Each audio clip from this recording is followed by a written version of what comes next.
해가 떠야 사는 남자 한국미래에너지 김유현 대표입니다. 이전 시간부터 계속해서 지금 태양광 최근 핫이슈 4개 항목에 대해서 이렇게 말씀을 드리고 있는 건데, 그거를 이제 날마다 끊어서 이렇게 말씀을 드리다 보면 저도 생각을 하고 있었던 것을 집중해서 이렇게 말씀을 못 드릴 것 같아가지고 하루에 영상을 다 만들고 영상이 올라가는 거는 아마 2, 3일에 한 번씩 한 편씩 올라갈 것 같다라는 생각이 들어서, 여하튼 제 옷이 계속 똑같고 이런 거는 제가 맨날 똑같은 옷만 입고 출근을 하는 게 아니라 하루에 다 찍어서 그런다고 생각을 하시면 될 것 같고, FIT 정책 제가 말씀을 드렸죠. FIT 정책이 원래 5년간 진행을 하는 거였는데 지금 2년 남짓한 상황에서 이 정책을 변경을 하려고 하고 있다 라고 제가 분명히 말씀을 드렸던 것 같고, 그다음 두 번째, 공룡기업 한국전력이 신재생에너지 발전 사업에 직접 참여를 할 것 같다 라고 말씀을 드렸고요. 그래서 얘네들이 독과점을 진행을 하게 되면 그때부터는 문제가 상당하다 라고 제가 말씀을 드렸던 것 같은데, 그거에 대해서 궁금하시면 이전 영상을 보시면 될 것 같고요. 여하튼 그래서 한국전력이 이렇게 진행이 될 것 같다라고 말씀드렸고, 세 번째, 태양광 이격거리 표준안을 만들고 있다. 근데 태양광 이격거리 표준안을 만드는 거는 우리가 쌍수 들고 환영을 해야 될 일이지만, 과연 이 표준안을 만들었을 때 가장 이득을 보는 사람이 누구일까? 라고 생각을 해보면 결코 우리가 아닐 수도 있다 라고 제가 분명히 말씀을 드렸던 것 같고, 자, 네 번째, RPS 의무 공급 비율 10%에서 25% 상향 조정을 하겠다 라고 얘기를 합니다. 상당히 중요한 내용인 거죠. 근데 상당히 중요한 내용이고, 이렇게 딱 겉으로 봤을 때는 엄청난 효과가 있을 것 같다는 생각이 들지만, 어차피 2020년도가 10%였기 때문에 2023년부터는 또 비중을 늘려야 되는 그런 상황입니다. 그래서 어쩔 수 없이 늘리는 건데, 뭐 태양광 업계나 뭐 다른 사람들이 이렇게 얘기를 했을 때 이렇게 듣고 있으면 뭐 갑자기 REC가 현물시장에서 가격이 막 폭등할 것 같고 막 이런 얘기를 하고 있는데, 그렇지는 않다라는 거를 제가 말씀을 드리도록 하겠습니다.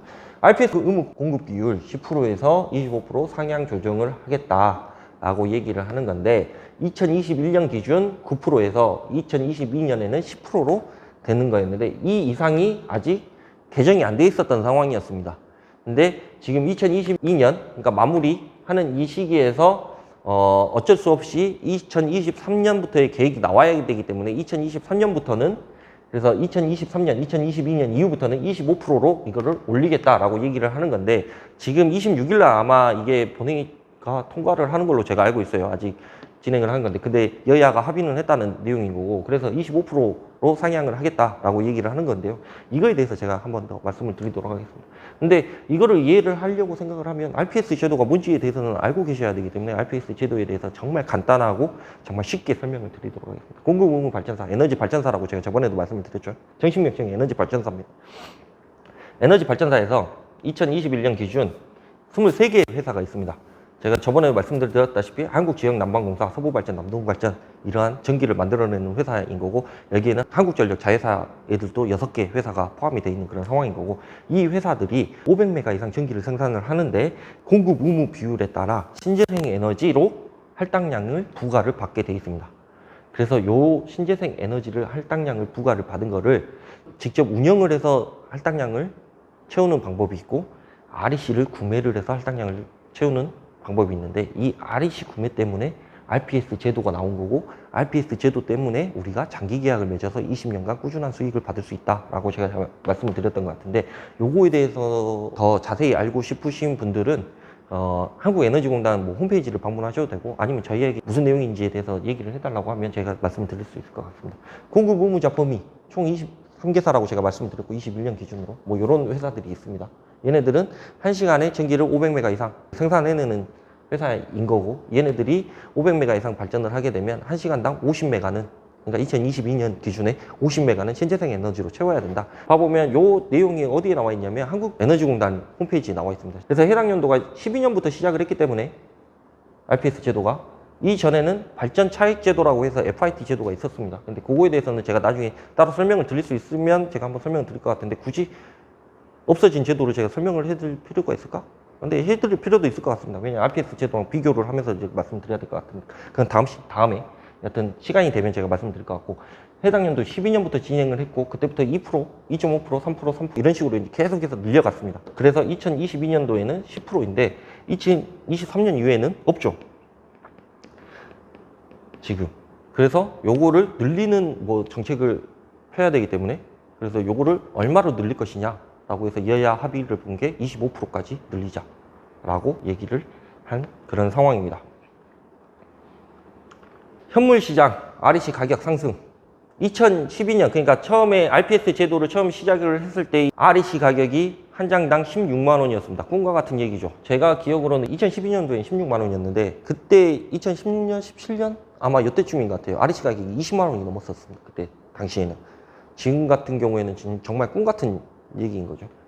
근데 지금 2021년 현재 현물시장 REC 가격은 4만 원대. 반토막에 반토막, 그죠? 반토막에 반토막 정도 돼 있는 그런 상황인 거죠.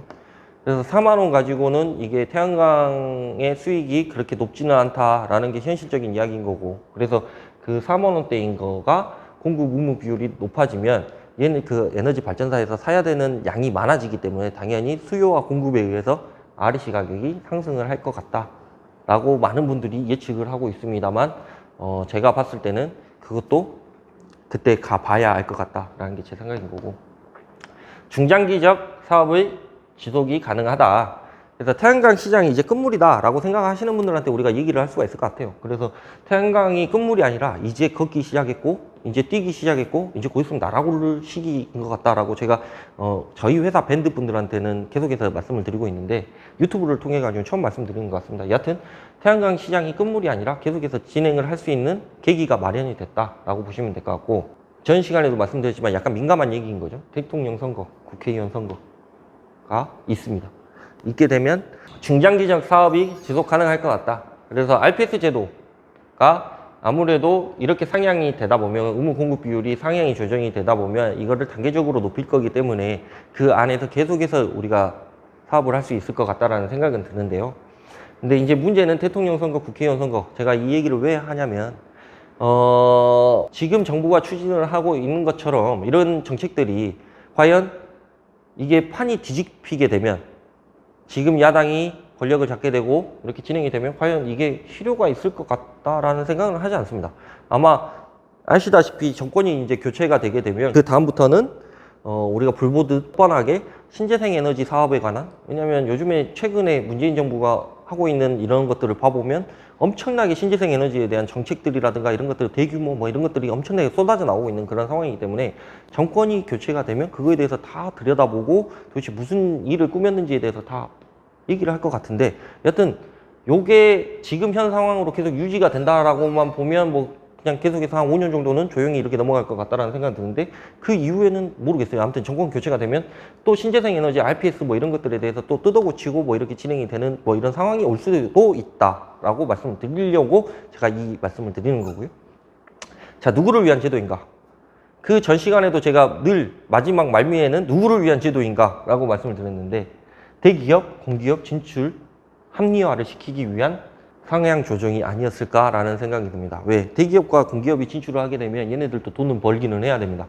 그래서 돈을, 그 사업소를 운영을 하면서 대규모로 진행을 하게 되는 그 전기에서 판매되는 금액과 REC를 판매를 해서 이거에 대한 뭐 이런 것들을 맞춰줘야 되기 때문에 당연히 상향 조정이 필요했던 거고, 그래서 대규모로 이제 진행을 하겠다라는 거에 대한 일환으로 이렇게 진행을 하고 있다라고 저는 단언컨대 말씀을 드릴 수가 있을 것 같다는 생각이 듭니다. 여하튼 지금 RPS 의무 공급 비율 10%에서 25% 상향 조정이 된다고 해가지고 현물시장 가격이 상승을 할 것 같다라는 생각은 듭니다. 그리고 실질적으로 지난주하고 이번주하고 비교를 했을 때 가격이 지금 뭐 1,100몇백 원인가 올라가지고 지금 4만 원 조금 넘어가고 있는 그런 상황인 것 같아요. 근데 이게 아마 꾸준하게 이렇게 상승을 할 수도 있을 것 같다라는 생각은 듭니다.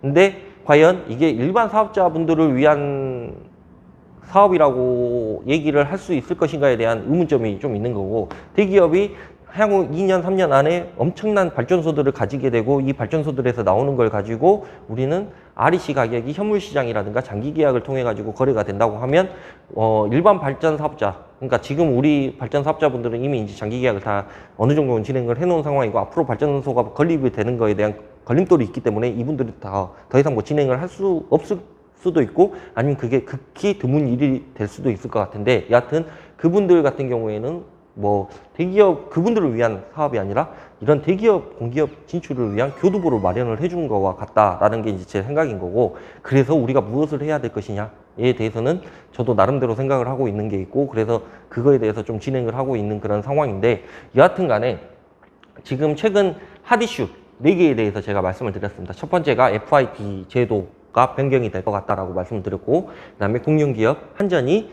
신재생 에너지를 직접 참여를 할 수 있어가지고 이거를 건설을 하고 발전소를 소유를 할 수가 있게 되면 이게 전기사업법에 따라서 동일인이 2개의 사업을 할 수가 없는데 한전에 그런 특혜를 주려고 생각을 하고 있다라고 제가 이 앞 전전 시간에 말씀을 드렸던 것 같고, 자, 세 번째 그 이격거리 표준안을 만들고 있다라고 제가 말씀을 드렸던 것 같고, 네 번째 공급 의무 비율이 10%에서 25%로 상향이 조정이 되는데, 요거 같은 경우에는 어차피 2023년에는 계획이 없었기 때문에 그거를 25%로 조정을 하는 거고, 어차피 진행을 했었어야 되는 건데 이제서야 진행이 됐다라고 보시면 될 것 같은데, 과연 이렇게 상향 조정이 되는 거를 우리 민간 사업자들을 위해서 진행을 했었을까라는 거에 대한 의문점이 분명히 든다고 말씀드렸고, 대기업, 공기업 진출을 합리화하는 교두보 역할을 할 것 같다라고 제가 말씀을 드렸습니다.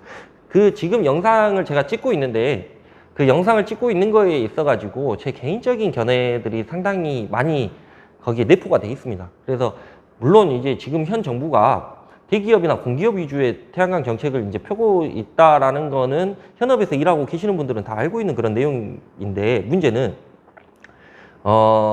요것들이 설마 제가 그냥 오해를 해서 그런 방향으로 가고 있지 않을까라는 게, 제가 오해를 했다고 하면 정말 죄송한 일이지만 그렇지 않다라고 하면 정말 큰 문제가 있습니다. 태양광 관련해가지고, 신재생에너지 관련해가지고 좀 태양광을 아시는 분들 같은 경우에는 이렇게 정책이 바뀐다고 하는데 과연 이게 어떻게 진행이 될 것 같습니까? 라고 저한테 물어보니까 저도 그거에 대해서 이렇게 답변을 해드리고 이렇게 하다 보니까 그거에 대해서 먼저 말씀을 드리고 있는 거고, 나중에 되면 제가 그 태양광 관련돼가지고 기본편, 태양광은 어떤 것이다, 심지어는 태양광과 태양열이 어떠한 차이가 있다라는 것도 먼저 말씀을 드려야 될 것 같고, 여하튼 그런 아주 기본적인 내용들도 말씀을 드리고, 그다음에 현재 정책에 대해서는 중간중간 끼워넣을 수 있도록 이렇게 말씀을 드릴 것 같고, 그래서 지금 현재 상황에서는 4가지 정책, 지금 변경이 돼가고 있는 핫이슈 4가지에 대해서 제가 말씀을 드렸고, 그거에 대해서 우리가 진중하게 한번 고민을 해볼 필요가 있고, 어차피 국민이 정부를 감시해야 되는 역할이 맞습니다. 그래서 그런 거에 대해서 우리가 계속해서 생각을 해야 될 것 같고요. 그래서 탄소 중립국가, 탈원전 이런 거에 대한 좋은 이미지를 어떠한 기업에게, 어떠한 집단에게 이렇게 사유화 시킬 수 있는 것은 아니다 라고 보시면 될 것 같다라는 것을 좀 공감해 주십사 라고 해서 이런 것들을 말씀을 드린다 라고 보시면 될 것 같습니다. 다음 시간에는 조금 재밌는 이야기를 해드리고 싶다는 생각이 드는데, 어떤 내용으로 해야 되겠다라는 건 아직 정해지진 않았어요. 그래서 이제 그거에 대해서 오늘 또 이 영상을 찍고 나서 한번 더 생각을 해볼 거고요. 그래서 조금 여러분들이 계속해서 이제 점점 이렇게 조회수도 좀 높아지고, 그다음에 관심도 많이 가져주시고, 실질적으로 뭐 회사로 전화하셔가지고 물어보시는 분들도 계시고, 그런 거에 대해서 조금 좋은 효과가 있는 그런 상황이기 때문에 좀 더 관심을 가져주셨으면 좋겠고, 앞으로 원래 이 영상 말미에 제가 유튜브로 그 질문을 해주셨던 것들을 제가 정리해가지고 이렇게 말씀드리려고 했는데, 그렇게 되면 시간이 너무 오래 걸릴 것 같아가지고 지금 오늘은 이렇게 못 해드릴 것 같고, 다음 시간에 제가 몇 개 이렇게 추려가지고 제가 설명을 한번 더 드릴 수 있도록 그렇게 진행을 하도록 하겠습니다. 많은 분들이 저희 영상을 봐주셔서 정말 감사하고요. 다음 시간에 더 재밌는 영상을 만들어 보도록 하겠습니다. 감사합니다.